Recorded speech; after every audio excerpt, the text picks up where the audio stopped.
مشرکین مکہ نے اعتراض نبی پر کیا، کیا آپ کہتے ہو مردوں میں جان ڈلے گی، زندہ ہوں گے، یہ تو کیسے ممکن ہے؟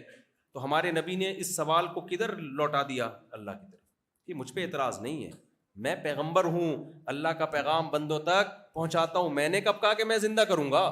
ہمارے نبی سے وہ مطالبہ کرتے تھے کہ آپ زمین پہ اشارہ کریں چشمے جاری ہو جائیں، آپ یوں کریں ایسا ہو جائے، آپ یوں کریں ایسا ہو جائے۔ سورہ بنی اسرائیل میں اللہ نے فرمایا قل سبحان ربی، اے نبی ان سے کہہ دیجئے میرا رب ہر عیب سے پاک ہے، وہ جو چاہے کر سکتا ہے، میں نے پیغمبر ہونے کا دعویٰ کیا ہے، خدا ہونے کا دعویٰ نہیں کیا، میرے ذمے یہ دلیل ہے کہ میں اللہ کا پیغمبر ہوں، خدا ہونا ثابت کرنا میرے ذمے ہے ہی نہیں، وہ میں نے دعویٰ ہی نہیں کیا، مجھ پہ اس سے دلیل مانگو کہ میں اللہ کا پیغمبر ہوں یا نہیں ہوں، اس پہ کروڑوں دلائل ہیں۔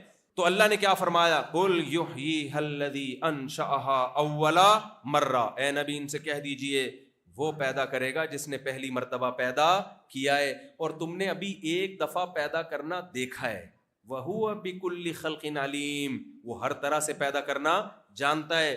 تو لیاری والو، ہم جب قبر میں مر کے ختم ہوتے ہیں تو پروگرام فنش نہیں ہوتا، پروگرام شروع ہوتا ہے۔ سمجھ میں نہیں آ رہی میرا خیال ہے بات؟ آپ سمجھتے ہو پی لو، نائٹ کلبوں میں جاؤ، لڑکیوں سے دوستیاں لگاؤ، عیاشی کرو، 4 دن کی زندگی ہے، مزے اڑاؤ، مر جائیں گے، پروگرام کیا ہو جائے گا؟ ختم۔ نا نا نا نا نا نا، مرنے کے بعد تو زندگی شروع ہوتی